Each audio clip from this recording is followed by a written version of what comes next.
Oye, Fernando, me pregunta la gente que cuándo va a ser la presentación de este libro. Este libro se va a presentar, este libro de Antonio Ledesma se va a presentar en Panamá el 18 de enero del 2023 en la biblioteca que está en el Parque Omar, en la Biblioteca Nacional, Ernesto J. Castillero. J. Castillero. Ahí se va a hacer la presentación, la introducción estará a cargo del doctor Marcel Salamín y habrá un panel y una convivencia para ver algunas de las cosas. Ustedes recuerden algo, este libro contiene revelaciones secretas que nunca se hayan publicado. Pero Antonio fue el que acompañó, ¿usted se recuerda que Carlos Andrés murió en Miami?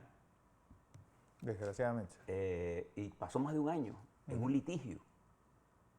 Y el cadáver al año regresa a Caracas.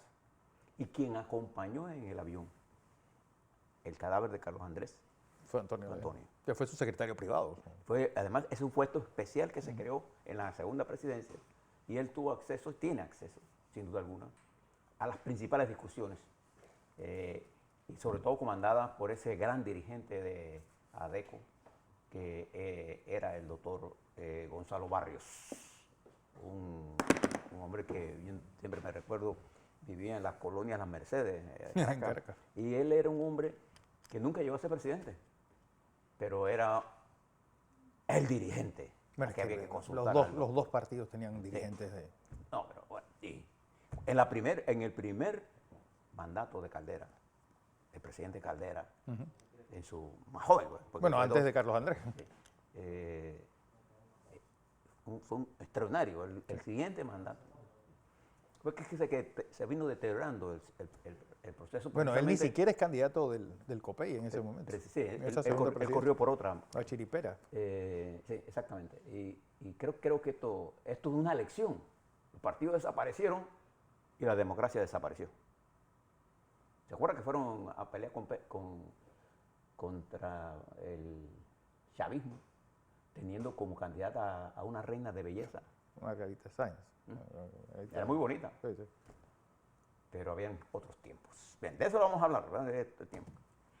Exalcaldesa de Chacao. Decirle a ustedes, aquí en Panamá se celebró una reunión importante para escucharla, con la evaluadora de riesgo Moody's y los, digamos, operadores del sistema económico en Panamá. Recuerde siempre, los análisis de las empresas evaluadoras de riesgo, lo que intentan siempre medir es la capacidad en el corto, mediano y largo plazo de un país de hacerle frente a sus compromisos de la deuda de corto, mediano y largo plazo. Es decir, medir esa capacidad. Si yo pido $1.000 millones y tengo la capacidad de pagarlo. Claro. ¿Y en qué tiempo? Esa es su función. Por eso miden el riesgo y el grado de inversión o la calificación, perdón, se da sobre la base de esa capacidad del Estado de hacerle frente a su compromiso. ¿Por qué? Porque siempre los países necesitan dinero prestado para el desarrollo, sobre todo de las inversiones, sobre todo. Pero la pandemia nos obligó a todos a pedir préstamos para pagar planillas. Entonces, en esta, y el representante de Moody en Panamá, el que lleva la responsabilidad de la empresa aquí en Panamá es Renzo Merino. Merino decía ayer cosas importantes, decía en sus entrevistas y en sus mensajes. Primero, Panamá reconoce el crecimiento del Producto Interno Bruto de Panamá. Él lo estima probablemente entre 6 y 6,5%, yo lo estimo entre 7,5 y 9%, más hacia el 9% en el año 22. Pero él dijo una cosa fundamental, que es cierta. El crecimiento económico no es suficiente para enfrentar los grandes retos que tiene Panamá. Uno de ellos, sin duda alguna, es el creciente déficit del programa de invalidez, vejez y muerte, que cada año, a partir de 22, 23, llegará en el 23 a 29. Y hay 18 meses en que es importante que la República de Panamá se mueva en el sentido de las reformas estructurales que debe hacer. Es importante que nosotros podamos buscar mecanismos de aportar al programa de invalidez, vejez y muerte, pero además de eso, de realizar reformas estructurales para salvar el sistema de pensiones, que tiene un peso enorme, porque si no hay dinero, ese dinero tendrá que venir de otra parte, y al venir de otra parte, lo que hace nos endeudamos para pagar salarios, Bueno, aunque para pagar sea de pensiones. nominal. Sí. Entonces eso restringe la inversión y el desarrollo, no importa cuánto usted crezca. Entonces nosotros tenemos una ventaja ahora, es que tenemos un fuerte crecimiento, pero eso no es suficiente. En eso coincido con el analista de de Moody's. Y las demás agencias de evaluación van por el mismo rumbo. Lo que importa ahora es cuánto podamos avanzar en los 18 meses que le falta de gobierno al presidente Cortizo para buscar un consenso, de manera que el proceso electoral del 24 arranque con medidas que podamos implementar y, si es posible, con los acuerdos políticos necesarios en la que el IBM no sea el objeto del debate electoral, porque es una ilusión pensar que en un proceso electoral que arranca el próximo año, el IBM se convierta en que sea el gobierno el que lleve el impulso de esto. El gobierno puede resistir perfectamente los próximos 18 meses, Sí. pero el próximo gobierno no lo puede aguantar. Entonces, lo ideal sería avanzar en un proceso de concertación de reformas estructurales que nos permitan evaluar ese sistema, el sistema en general, y la generación de empleo, sobre todo para la juventud, en la nueva economía que se abre, Fernando. Y eso significa hacer grandes e ingentes esfuerzos en la economía tecnológica.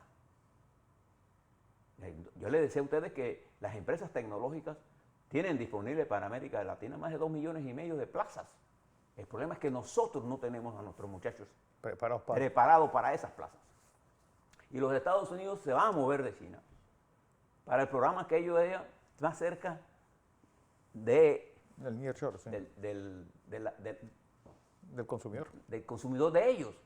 Y nosotros, por naturaleza, por la conexión que tenemos entre los dos océanos, somos los llamados a hacerlo, pero no tenemos las condiciones objetivas para hacerla, que son A, la mano de obra preparada; 2, la productividad de esa mano de obra, ¿no así?, ni la infraestructura de comunicaciones terrestres para algunas de las cosas que necesitamos hacer.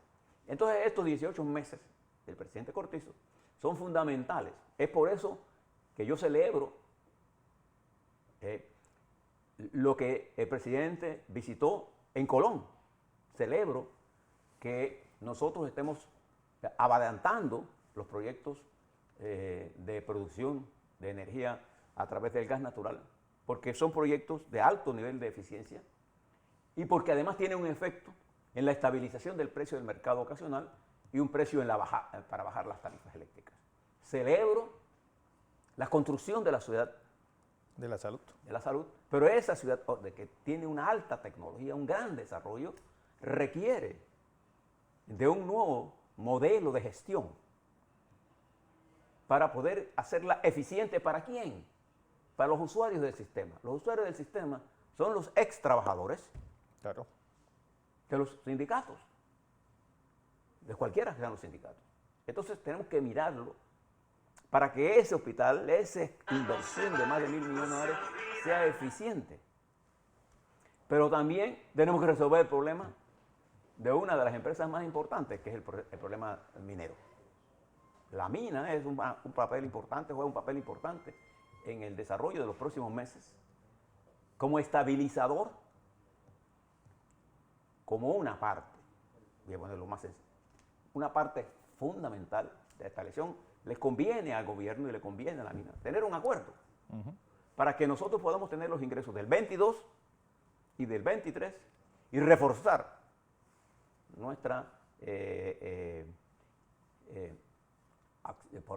nuestro respaldo al programa de invalidez, vejez y muerte, con el objetivo de crear condiciones de poder ir negociando en forma concreta y con las fuerzas políticas. Alguien decía, bueno, es que yo no estoy de acuerdo con Blandón porque está proponiendo que hay que negociar con las fuerzas de Ricardo Martinelli. Hay que negociar con todas las fuerzas políticas. ¿Ustedes se llaman engaño o qué? Nosotros tenemos que negociar con las fuerzas políticas, todas. Y con las fuerzas sindicales, todas. Y con las fuerzas empresariales, todas. No porque me guste o no me guste. Es porque no tenemos opciones, porque esta es una decisión que requiere un determinado nivel de consenso. El consenso no es unanimidad. Cuando nosotros firmamos los tratados Torrijos-Carter, mucha gente decía, pero es que 23 años es demasiado tiempo. Bueno, 23 años se vencieron en el 99. Hace 22 años. Hace 22 años se vencieron. Y nos condenan, y 35%, casi prácticamente un tercio, de la población panameña votó contra los tratados, con diversas razones. Y tenían razones, claro que tenían razones. Pero se logró una transformación histórica que después Mario Galindo va a reconocer. Fue la inteligencia estratégica de Omar Torrijos, su serenidad, su capacidad de entender las circunstancias. Y por eso por aquí pasaron tantos senadores norteamericanos. Y por eso nuestra campaña internacional fue gigantesca. Entonces, en el caso de Panamá, hemos avanzado tanto. Pero hoy nos necesitamos de un criterio de más unidad. Mira, Xi Jinping, en el entierro del expresidente Jiang Zemin, hizo un llamado a la unidad de China. ¿Por qué? Porque la impaciencia de los chinos frente a las medidas de COVID sobrepasaron las expectativas de los analistas y de la inteligencia. Yo siempre me río de las inteligencias estatales, porque siempre están lejos del sentir de las masas.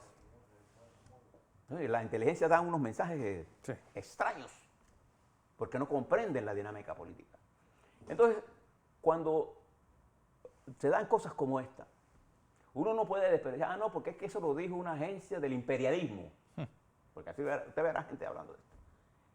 Estas son las mismas agencias que nos han dado las calificaciones en gobiernos PRD, gobiernos panameñistas, en gobiernos de Martinelli, en gobiernos de Varela, en todos los gobiernos anteriores, y que llevaron a la Argentina a un acuerdo con el Fondo Monetario con políticas viejas y que Macri utilizó no para desarrollar Argentina 45 mil millones de dólares, que se desperdiciaron. Entonces, pero nosotros no podemos descartar las opiniones versadas de gente que conoce esto, con epítetos y con análisis subjetivistas. Tenemos que ir al fondo del problema. Tenemos un problema en la educación. Muy serio. Nuestros jóvenes, ya el conocimiento formal, la formalidad del conocimiento, no es tan vital como hacer que nuestros niños se formen en la tecnología. Hay muchos autodidactas. Es más, esto es una universidad que lleva cada muchacho de nosotros en su bolsillo. ¿Pero para qué lo está usando? ¿Lo está utilizando para retuitear pendejadas o para recibir noticias falsas que le llevan a una concepción equivocada En la realidad. de que la realidad se puede transformar por magia de un iluminado? No. Fíjese nada más la historia. Nosotros firmamos los tratados en el 77, se aprobaron en el 78 en el Senado de los Estados Unidos con un voto. Por eso le hablo Y yo las de dos los casos. terceras partes que se necesitan. Por un solo voto de diferencia, y que nos dio los 2/3. Nos tomó esperar 23 años para que fuera nuestro. Un proceso de transición largo. La ley Murphy fue una cosa asfixiante. Yo, al arquitecto Fábrega, a Omar Jaén Suárez, al ingeniero Cano, al ingeniero Zambrano, que ya no están con nosotros, pero sí está Omar, les aprecio mucho el trabajo que realizaron. Entonces nosotros somos capaces de haber hecho todas estas cosas. Ahora nos toca hacer algunas reformas estructurales para adecuar nuestro país a la atracción de inversiones.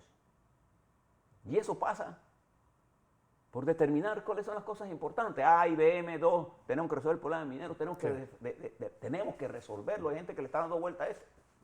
Y hay gente que apuesta a que no resolvamos nada. Pues.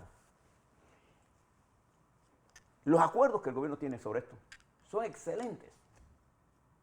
Yo lo puedo decir con conocimiento de causa. Llegará el momento para esa discusión. Pero lo que le quiero plantear es que... En una semana exactamente vence el periodo que dijeron. Sí, que le dio el gobierno. pero yo cada vez que pongo periodos, la vida me ha enseñado a mí a que las cosas se desarrollan en un tiempo. Yo creo que el tiempo de tener acuerdo ya pasó, pero tenemos que seguir y hacerlo, como diría Cervantes, as soon as possible. Eso no es posible. Tan pronto que sea posible. Así es. Entonces, creo firmemente que todas estas tareas que ayer se discutían deben ser el objeto de la discusión de los partidos políticos, de los independientes. Este debe de ser la agenda más informativa del país. Enterarnos de lo que pasa en el mundo es tan vital como lo que pasa en Panamá. Porque el mundo está haciendo un ajuste estructural. Estamos en un nuevo parto de la historia. Y en ese parto, lo sepa usted o no lo sepa usted, el papel de Panamá ya está asignado. Así que mejor que se entere.